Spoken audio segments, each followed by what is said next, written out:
Good morning and very warm welcome to all my energetic young audience who have joined me today for a wonderful session on self-development, I would say.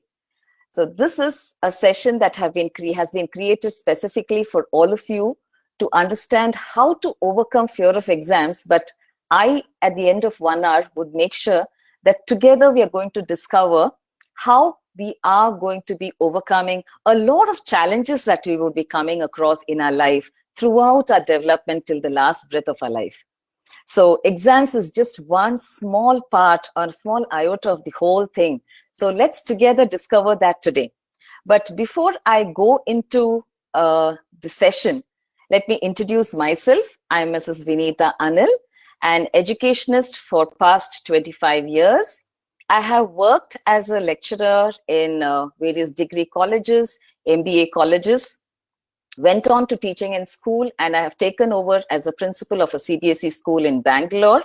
So what I would be sharing with you through my sessions starting from today is my experiences with my students, my teachers, and how these experiences have been a practical result for me, and in such a simplified way that you are able to connect every single matter or every single concept that I'm going to share with you. So it's going to be easy for you to connect with me as well. Similarly, I would also like to take this opportunity to appreciate and applaud the effort of the entire Buddy Academy team for this wonderful initiative of not only developing the subject expertise of each one of you, dear students, but also giving a holistic approach to this entire event by bringing in concepts of soft skills into it, which is very, very important for the overall development of any person. As I said, these are skills, these are capabilities, these are qualities that each one of us need to have throughout our life, not just as students, but as students, if you develop it, it becomes easier for you to take on as you move every step of your life.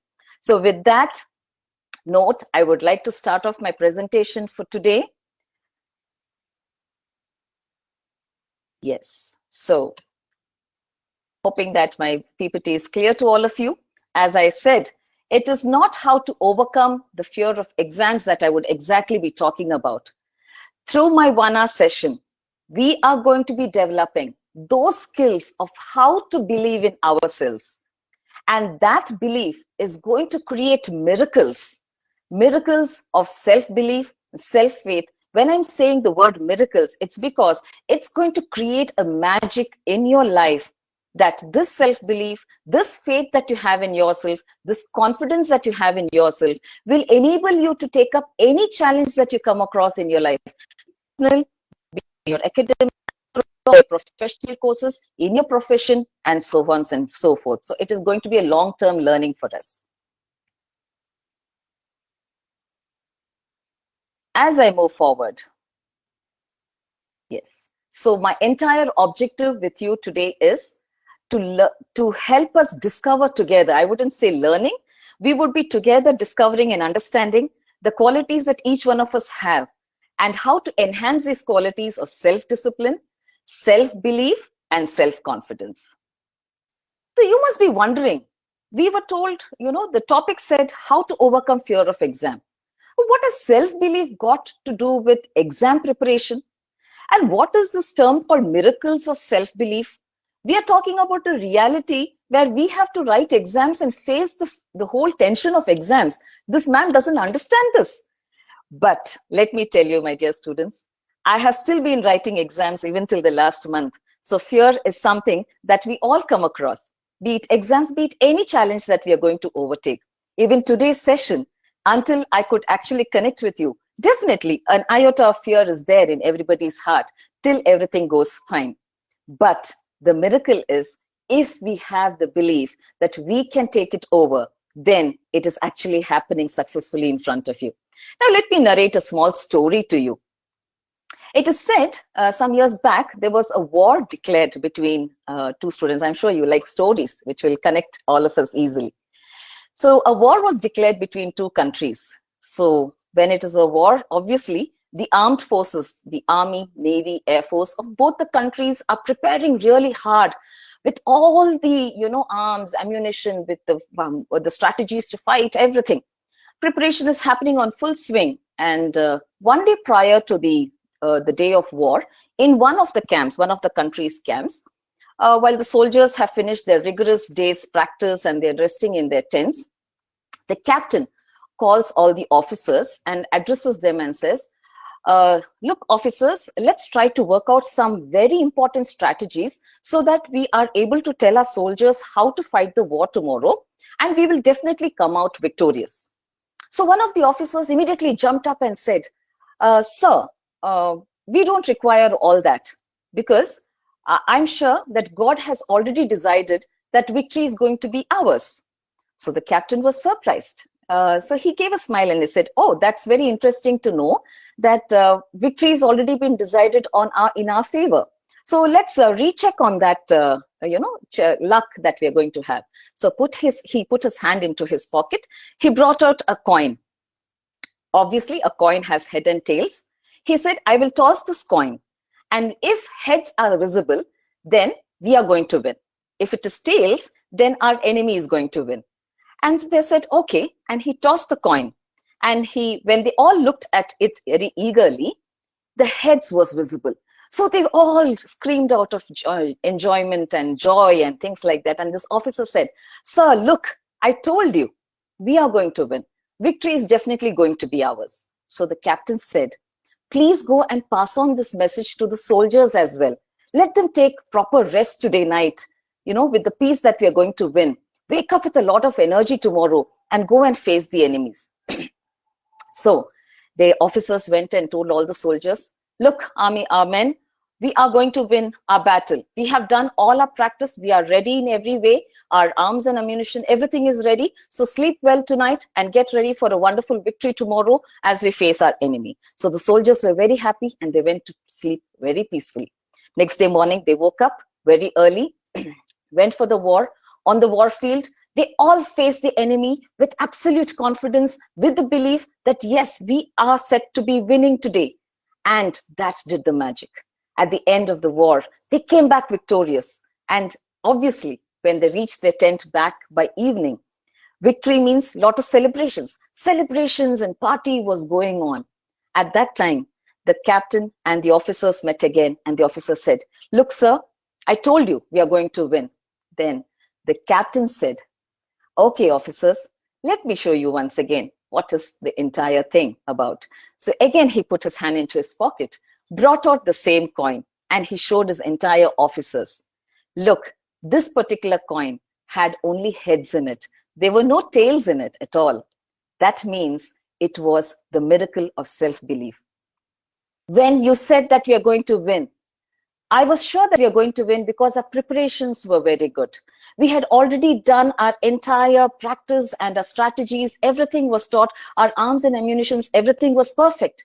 But at the end of it, if we do not believe in our hard work, our own qualities, our own strengths, the final day when we have to implement all that we have learned and practiced, if we do not have that confidence, then we still would lose. So the entire idea of this captain was to build that self-belief and that self-confidence in each one of them.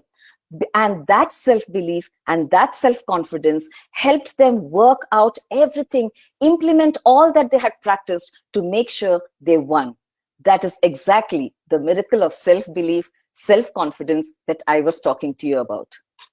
So let me just take you back. So understand.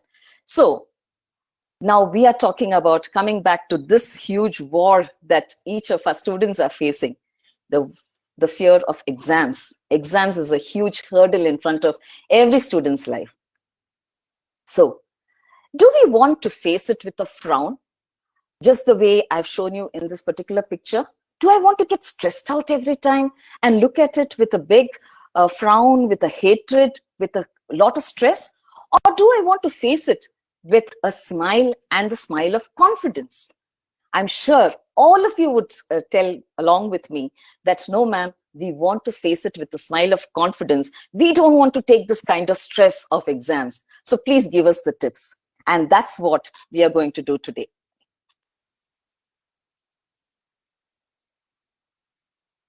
Yes. So when I'm telling you this, I'm quoting Nelson Mandela before you. The reason I brought this great legendary figure to be mentioning to you is for several reasons. One, to understand that fear is not a part and parcel of only a student's life. It is a part and parcel of every human's life. And if you ask me, is fear good or bad, ma'am? Then I would say anything excess is not good. So if I'm completely fearless, it is not good. At the same time, if I have excess of fear, that also would not do me good. But if I have the correct amount of fear to make sure how I will have to work towards overcoming that fear, then I'm sure I'm on the right track. And Nelson Mandela is one such person. I also wanted to bring to your notice that it is not something to do with only we Indians. It is a common characteristic of every single human who is born onto the surface of earth, starting from an infant who learns how to walk to an age-old person who is surviving every single day of his life. There is a lot of fear that they come across. Nelson Mandela was this one person who single-handedly led the fight in South Africa against apartheid, against racial discrimination, against the blacks. And he took it onto himself, followed our own father of nation, Mahatma Gandhi's footsteps of non-violence. And he said, we will fight it out through non-violence. If I'm living in my society, I need to have freedom of every kind. I need to be treated just like the whites, and my people have every right to it. He took it onto himself. Nevertheless, over a period of time, he realized non-violence alone is not going to help. So he took up to a little bit of armed movement as well. He had to go into hiding so that he could guide his people on how to go about fighting this war against apartheid. He was arrested. He was put into prison for 27 long years. It's not a day or a two, like how we face our exams of 1 week or 10 days or 12 days. 27 long years. And let me tell you, my dear students, it was not an easy stay for him in a prison. Prison is definitely not a comfortable place. But even in the prison, he was put into a prison in a far-off isolated island. Even among the prisoners, he was completely isolated because he was a leading figure for a lot of fights, a lot of revolution that was going to happen in South Africa. Every single black in the prison was treated worse than the worst criminal among the whites. The treatment meted out to the prisoners, the black prisoners, was atrocious. They were made to do the most hardest work, tortured, beaten, barely given 2 times or 1 time meal a day, with hardly filling their stomachs, nutrition zero. They were made to do a lot of laborious labor work, which was very heavy on their body. They were in the chill, cold weather of South Africa. They were hardly allowed to wear bare minimum clothes, whereas the whites, even though they were prisoners or criminals, they were given a different treatment altogether. Nelson Mandela, when he was arrested, he was not sure whether he would come out alive. He was put in a cell which was barely exactly his height, exactly of his length. And he sat there, but continued to fight for his purpose with the same focus and the same courage, and said, I'm not sure whether I would come out alive to see my family, my wife and 2 daughters, whom he had left when they were very, very young. But I know that I'm here with a purpose. I will fight it out. And it is from that, my dear students, that he coined out this wonderful quote where he said that he learned that courage was not the absence of fear, but the triumph over it. Brave man is not who does not feel afraid, but he who conquers that fear. So that's exactly why I said fear to a large extent is good, because it keeps us motivated to overcome it. It keeps us always focused on what we want to achieve. And that is how we overcome it, we conquer it, and we turn out to be victorious. So let us together now conquer the challenge of this huge word called exams. Now, if I'm telling you, my dear students, I'm going to be gift wrapping a beautiful parcel of a favorite flavor of a cake to you and present it before you, beautifully gift wrapped. And I tell you, go and take it and enjoy it. How would you do? I'm sure you would not rip it apart, tear it, throw over the entire thing, and take that entire half of 1 kg cake and just gulp it down. No, you would be so keen on understanding how it is going to look. So you would very carefully open up the gift wrap, open up the parcel of the box, have a look at the look of the beautiful cake that is laid in front of you, your favorite flavor. You look at it with a joy and a smile on your face, a joy of contentment, a joy of accomplishment that, yes, I'm going to be tasting something which is favorite to me. Then you would take a plate, a spoon, a knife, cut it very neatly, take a piece, place it on the cake, sit back and enjoy every single bit of it. That is how you have done it. Same way, my dear students, let us face exams as a step-by-step process. Break it down into beautiful things, and then you would see that you're actually enjoying the process of exams. And as I told you, at whatever age, you would be ready to take on exams because it's not a huge hurdle, just the way I've been doing till recently. So that's what I have done for you.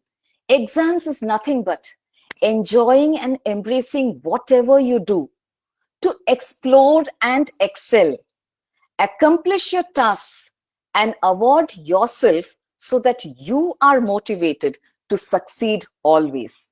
Now, this is what is exams all about. Very simple, right? So let's understand how it happens. If, as I told you already, if your parents or your elders at home were to give you all your favorite food, your desserts, your ice creams, or anything that is favorite, how much ever you look at it or how much ever you eat it, you really do not get upset, or you do not get fed up, or you do not start hating it. You still love it. Every time it is given to you, you enjoy eating it. You enjoy the look of it. You go and open up the box and you enjoy the very reason that it is there at home for you. So the first tip that I'm like to give you, dear students, is do what you love, and you would never feel that you're working another day in your life. So start loving this whole process of student life, of studies, of exams, and then you would never feel, oh, as a big burden, oh, I have to sit down to study. You would just love to do it just the way you would love to eat your favorite food. Second tip, if you are very close to your parents or your cousins, or you have a very close friend, no matter how much ever you might have differences of opinion, you might have some small fights with them, still you would like to overcome all that and make sure you still spend time with that favorite person of yours, your close friend or your close cousin or your close relatives, your aunt or uncle who is very close to you. No matter how much ever you might feel upset about certain things, you still like to create that bond and overcome all those challenges. And then you find there's a beauty of that entire relationship that is there between you and that particular person. Same way, establish a wonderful bond with your subjects and the teachers who teach you that subject. The moment you start creating that bond, the closeness, then you will find that everything is as comfortable as you never thought it could be. You would start enjoying the very aspect of learning that subject. The moment you face any challenges, you know you have a person whom you love, that's your teacher. Contact that teacher, get in touch with the teacher, clarify your doubts, and you would see the beautiful bonding that's happening between you, the subject, your teacher, and finally the exams. Make every moment that you spend worthwhile. Now, when you sit down to study, it can be 1 hour, it can be 2 hours. But at the end of that 1 or 2 hours, whatever you have decided to study, make sure that you have studied it to an extent that you feel confident when you look back onto the topic, that yes, if this particular question is asked in the exam, or at any time if I'm questioned on this, I will be able to face it with a lot of confidence and belief. Just the way I've shown you in the picture. It is like weaving a whole huge cloth. Weaving is not easy. It is a daily, regular work, hourly work, every minute that you have to work on it. Now, if you're weaving a cloth, it cannot happen in 1 hour. It cannot happen in a day. It happens after several days of laborious work. Similarly, but every time that you sit on weaving that cloth, there's a target that the loomer has in his mind, that I would finish so much of the design or so much of the pattern, just the way that lady is sitting and doing it, handcrafting it so beautifully, that at the end of that 1 hour or 2 hours or 3 hours that she sat on it, she would find that she has accomplished another part of the entire pattern or the design of the cloth. Same way, weave your entire study pattern on an hourly, daily basis. But at the end of that 1 or 2 hours in a day, make sure that you have created a complete new output out of your studies. Embrace it. When I say embrace it, I've given you a picture of a cat and a dog, and it is usually believed that cats and dogs do not get along well. You put them, they will always fight. But if from the very initial stages, if they're made to live together, they become the best of friends and they're inseparable. That's exactly what I'm trying to tell you. My tip for you is start your studies early.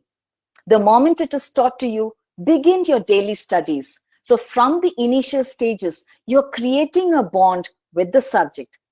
It might be a difficult subject as math for you, or chemistry for you, or physics, or biology. It can be anything, or even your school subjects for that matter. But embrace it. Start on a daily basis. The more you push it away, the more you develop enmity, the more you develop hatred, the more you start fighting with it. And that's not a solution. Solution is how to create a bond and actually accept it into your life. So embrace it the moment you accept it on a daily basis from the beginning, on a regular basis, then you'd find that you're actually loving the subject, and no more it looks like enemies. It looks like the great bonding that you're seeing in the picture. Explore and excel yourself. When I say explore and excel, you are the decision maker of your studies. Nobody else can decide for you. You know the subjects which are difficult as compared to others. You know the topics in the subjects which are difficult or easy for you. So when you know that your exams are fast approaching, keeping aside 1 week before the exams, make use of the entire remaining time for a clearly prepared timetable that has to be prepared by you alone. Prepare it starting from a combination of an easy and a difficult subject, both to be handled on a particular day. Make sure your preparation of timetable starts much, much earlier to the time that you're going to write your exams. As I said, start it initially. So make sure that on a daily basis, you are covering minimum of 2 subjects, if not all, but 1 difficult, 1 easy.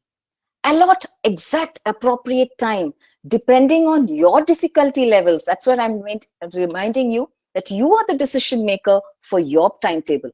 Please do not ask your friends. Please do not ask your parents. They can all guide you. Your parents, your teachers can guide you, but you are the decision maker, because you know within yourself what is difficult, what is time consuming, what is going to be easy for you.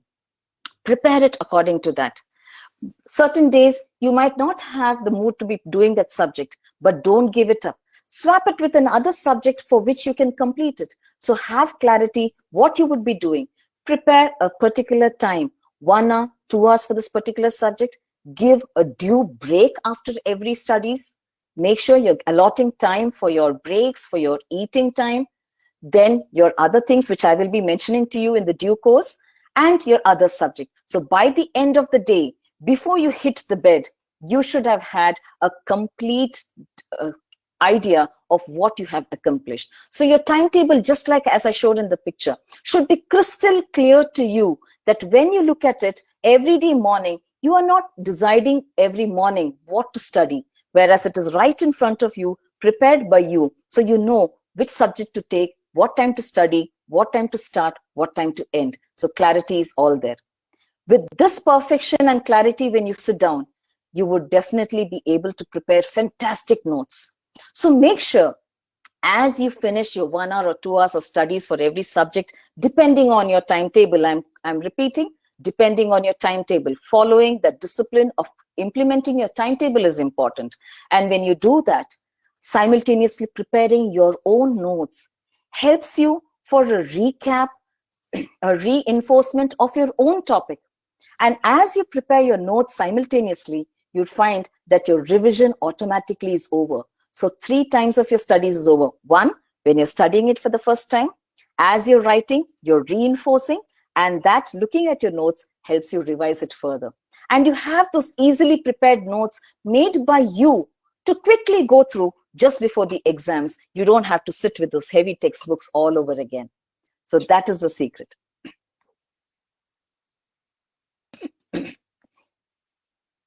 Every explorer, so as I said, be an explorer. When I use the word explorer, it is because you are discovering your own strengths, your own challenges. You are the one who's deciding what is your goal, what you need to achieve every hour, every day for before your exams. What is that goal or target that you have met? So whatever be the challenges, you are the explorer. And the best quality of an explorer is they know they face challenges, but they do not stop themselves there. The moment they face challenges, just the way I gave you in the picture, they overcome those challenges, find out ways and means that no matter what. I've had a small health problem today morning. I woke up with a headache, so I couldn't start my studies at 8 o'clock as per my timetable. Never mind. I take my break a little bit, feel better, and I make sure that time that I have lost there, I'm compensating it before I go to bed in the night.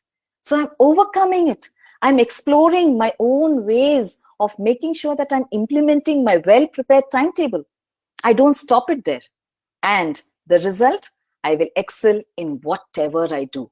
When I'm saying excel, doesn't mean that every day we would be getting an award. No. Even if I have implemented my 1 day's timetable perfectly, that means I have excelled in it. And why I have quoted the picture of Dr. APJ Abdul Kalam, let me tell you, my dear students, he's a role model for many. Role model for students, role model for professionals as well. Any age group, we can learn n number of things from his life. And as I was reading a few life instances about Dr. APJ Abdul Kalam, I wanted to definitely share it with you, my dear students, because we all feel that we should be born intelligent to be actually excelling. No.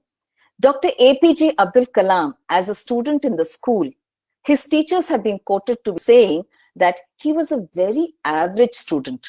He was not an exceptionally great student. But do you know what brought him to this position because of which we are discussing about him today? The Missile Man of India, the ex-president of India, and many more laurels to his credit. Because the teacher said he was a consistently hardworking child. His hard work gave him results.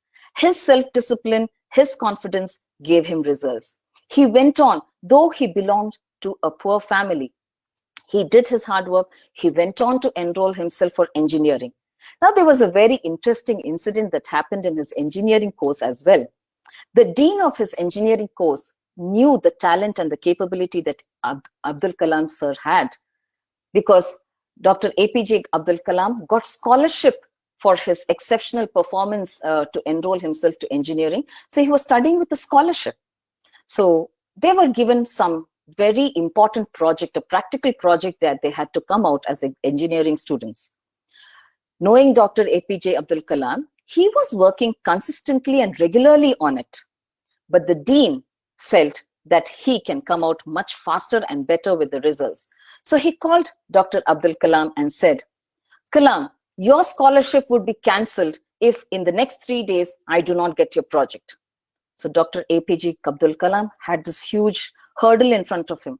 He had the fear because he was poor. If not for the scholarship, he couldn't be completing the course. But do you think he would have given up on that fear? No. He took it up as a challenge. And much before the completion of 3 days, the project was completed and given to the dean. And that was an exceptional project that was applauded by the dean and the faculty of the engineering college.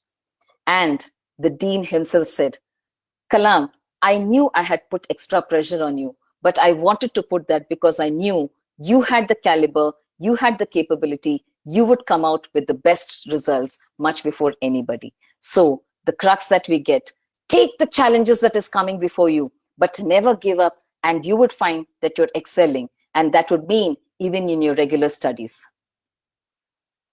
Accomplish and award yourself. When our parents, our teachers, or anybody compares us to our siblings or to our friends and says, look, he's doing so well, he's studying so well, he's dancing and he's getting awards, you are not doing anything. We wouldn't like it. If you ask me, I personally wouldn't like being compared to anybody. And I'm sure you would also agree. But what do? We do not like anybody else comparing us with anyone else. But we ourselves, somewhere in the process of our growth, we compare ourselves with others. Every time we want to study or we want to accomplish something, we say, no, I cannot do it. That person is able to do because she's intelligent or he's very smart. He has a very good background. His parents are very well educated, so he's getting that help. These are all excuses. Understand, every person born on the surface of earth is actually packed with his or her own good qualities, unique qualities. So understand that you are meant to be different from others. What is your strength point need not be the strength point of somebody else.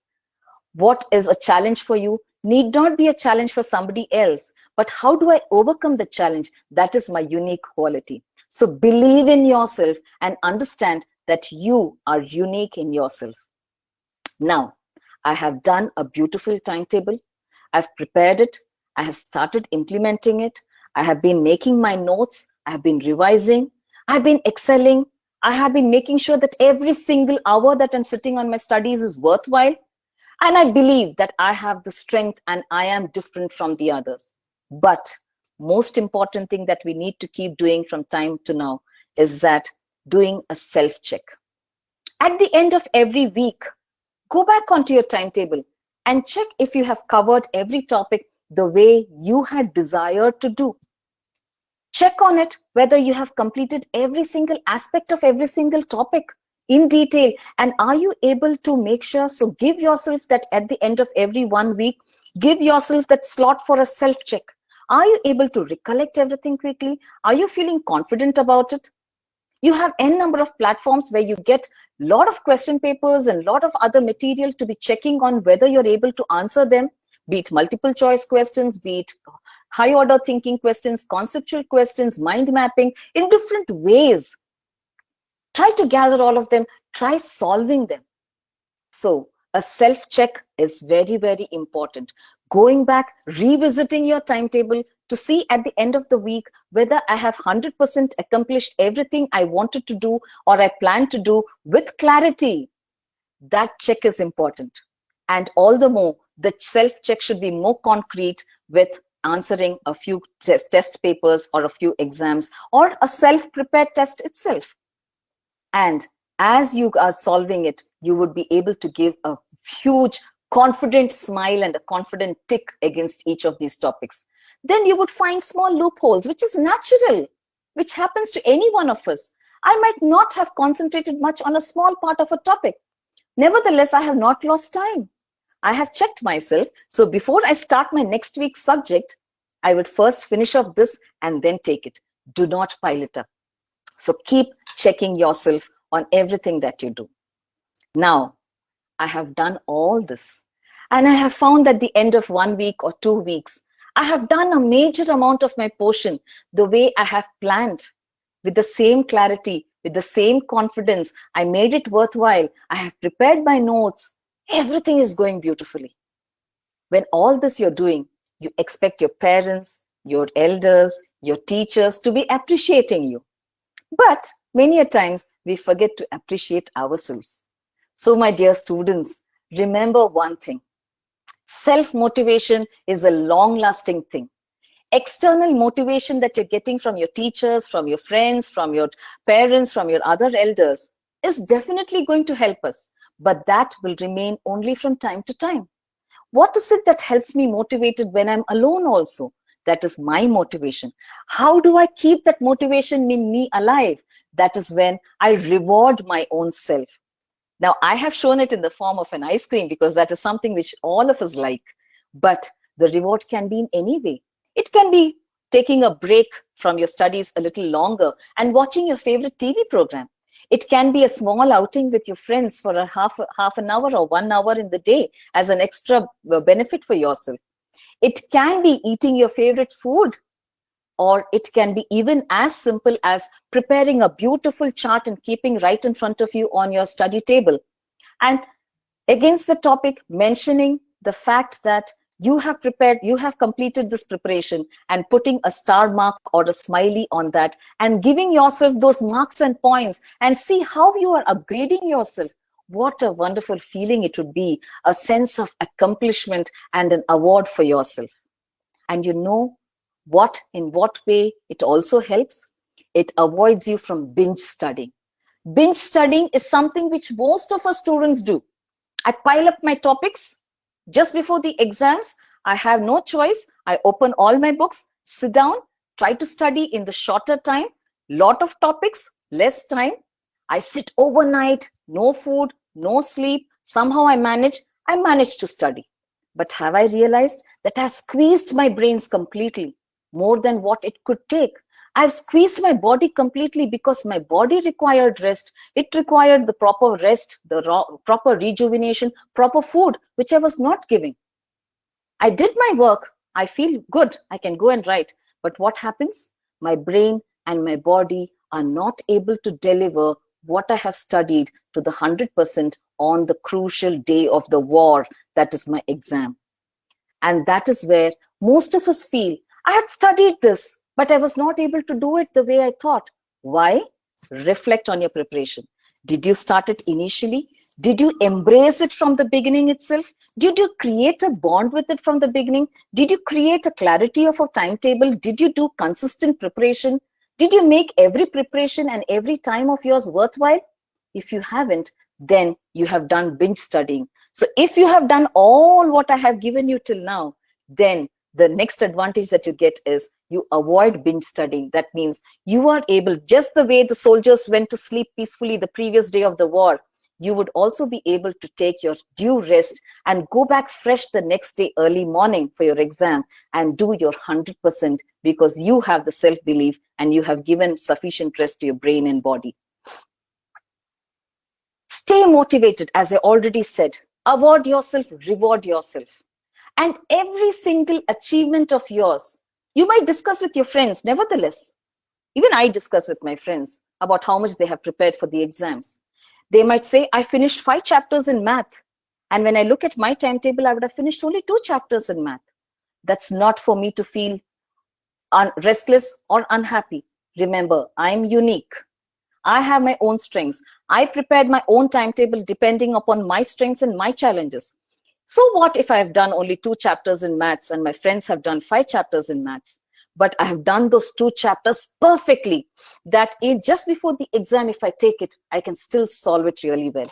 Or it can be chemistry, it can be physics, it can be biology, it can be any subject. Feel positive and happy about the extent of preparations that you have done, depending on your strength, your caliber. And once you have done that, then you don't have to sacrifice your eating time at all. Usually what do? We do with last minute preparations. So we tell our parents or we tell our elders, I don't have time to come and sit at the table and eat. Serve me something fast here so that while I'm studying, I can eat. And what do we land up eating? A lot of fast food. The contents that go into the fast food are heavily junked, fatty, and that makes our body more lethargic, more lazy, more inactive. And the due nutrients that our body requires to pump in the fresh blood to go into our brain, to make the brain feel fresh and nice to recollect, that's not happening.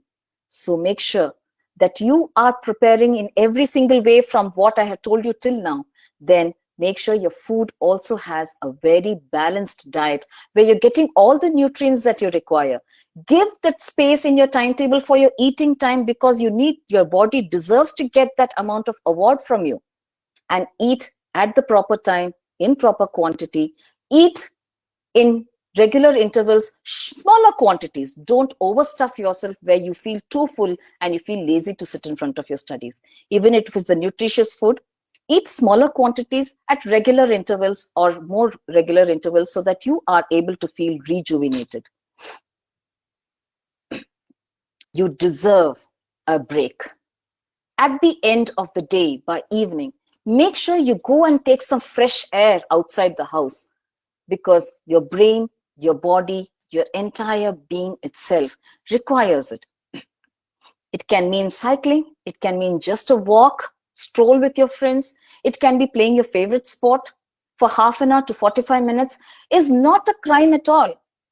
I know several parents say, your board exam is coming up, your NEET exam is coming up, this exam is coming, so many things. And you have no shame, you're going out to play.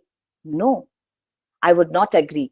As an educationist myself and as a parent myself, I would advise all my children to say, go and play for some time, because that rejuvenation that you give your brain and your body helps you sit back fresh on your studies and helps you study much better. So physical activities to make sure that there is a rejuvenation of the body is very important. And most importantly, my dear students, what you and me are facing have already been faced by several people who have faced this much ahead of us. They have accomplished it. Why not us? So the most important rule of life is that we never quit. There is nothing that is not possible, because all that we are seeing in front of us, be it these exams, be it preparing for any entrance exams or any other professional courses or anything, have already been accomplished by people who are older to us. If they have accomplished, why not us? So there is nothing called impossible on the surface of earth. Everything is possible. So we never quit when we face challenges. So success is in our hands. Our thoughts. Yeah, so before I go into that, let me tell you a small story once again. Otherwise, it will become too heavy for us to understand what it is all about. I was continuously telling you that our preparation should be with a lot of clarity, a lot of self-discipline. I quoted how Nelson Mandela has fought or overcome the fear. I quoted about Dr. APJ Abdul Kalam, how his hard work and self-discipline helped him to reach where he is. There is one secret ingredient that all of these people had. I'll tell you through the story. It is said that there was this person who wanted to sit peacefully for his prayers. So he went to a park, because park is a place where he can sit peacefully. So he went to a park, found a very peaceful place, sat under a tree, spread a cloth in front of him just as a representation that he's having his favorite God's idol in front of him. And he started praying, closed his eyes, folded his hands and started praying. Obviously, it's a park. You have other people also in that. So just as he went into deep prayers, there was this lady who ran past him, screaming and yelling. And as she ran, she almost tripped over the cloth that was spread in front of him. And she went ahead. Now this, when she tripped over that cloth, that disturbed this man, because he was also sitting on the edge of the cloth. It disturbed this man. She stopped for a second and said, "I'm sorry," because this man was upset. He said, "Don't you see that I was praying peacefully and you have disturbed my prayers?" So she stopped to say, "I'm sorry." And she said, "I'm sorry because I did notice I was in a hurry to reach out to my husband who was going away. I have to reach out to him. He was looking out for me. So it is in that hurry that I did not notice this cloth." And as she was moving, again she stopped back and she asked him one question. "But sir, I thought you were praying, and praying means 100% concentration. No matter whatever happened in front of you, if you were 100% concentrating into what you were doing, no other disturbances would have affected you. Nothing would have stopped you from your faith and prayers, and you could have accomplished your task. How is it that you did not have that concentration? So this gave a big question mark into the mind of that man. He realized his mistake and he said, I'm sorry. What you said is true. And I have realized because of you today that whatever we do, including our studies, which is actually a divine thing, it is like praying to God. Do it with 100% concentration. Do it with truthfulness. And no matter, even if you're sitting in the midst of a lot of noise, a lot of children making noise, a lot of disturbances happening in your family, you would still be able to implement your timetable at the end of the day because you had the concentration to prepare and finish and accomplish your task. So that is a very important ingredient that we need to understand. So, my dear students, success is in our hands. Our thoughts lead us to our goals. Our goals, why I'm stressing on our, is because it is purely ours. It does not belong to anybody. Our goals guide us through our plans and efforts. Our goals, our plans, our efforts enable us to be focused because I have prepared it. I know my plan. I know my hard work. I know what I need to focus on. So it helps me to be focused. Our focus builds our faith and self-belief. When I'm focused on my studies and I'm focused on my target, I do it with so much clarity and so much concentration and so much of sincerity that I have built my belief and my faith that I can face this paper in the exam. And the miracle is that we can conquer the world. So exam is just one part of your entire life. If you follow these tips in any aspect of your life, it's not just exams. You would find that you're easily, very smoothly, with a smile of confidence, you're able to conquer the world itself. So a quick recap, dear students. I would say, if you want to conquer the world and overcome fear or challenges of any kind, and especially being specific about your exams, enjoy every moment of learning and preparation. Make sure you're always sitting with a happy mind because happy minds retain more and longer. If you go back to your school days or you think of some good memories, always the times that you have spent laughing and enjoying with your friends comes back to your mind faster than any other thing. That's because minds have this magic of retaining happy things. So sit with a happy mind. Establish a deep connection with your subjects and your subject teachers. Prepare your own timetable with clarity depending on your strengths and your challenges. Implement your timetable sincerely to make it worthwhile. Do not cheat on it because when you're cheating yourself and you face the trouble yourself. Always sit for your preparation with a positive mindset. Prepare your notes. It helps in enhancing your preparation with an immediate revision or an immediate recapitulation. Make sure you reward yourself after your accomplishment because you like to be appreciated by others, but learn to appreciate your own self because your soul is happy because of you. Maintain consistency in your preparation to avoid binge studying. Incorporate balanced diet in your food. Avoid junk food because it increases lethargy. Physical activities are important to rejuvenate your mind and your body. And most important, with concentration, if you sit down, you would always say that I'm never going to quit. Everything is possible. So very soon, I would be meeting you with the same confidence for another session, hopefully to give you tips on how to write exams, which is just another small hurdle in your life as a student. So thank you so much, dear students, for your patient listening. I hope it has helped you. You can always reach out to me on this website or any further queries so that I would be able to help you out with your entire preparation for your exams. Thank you and have a nice day. You are currently the only person in this conference.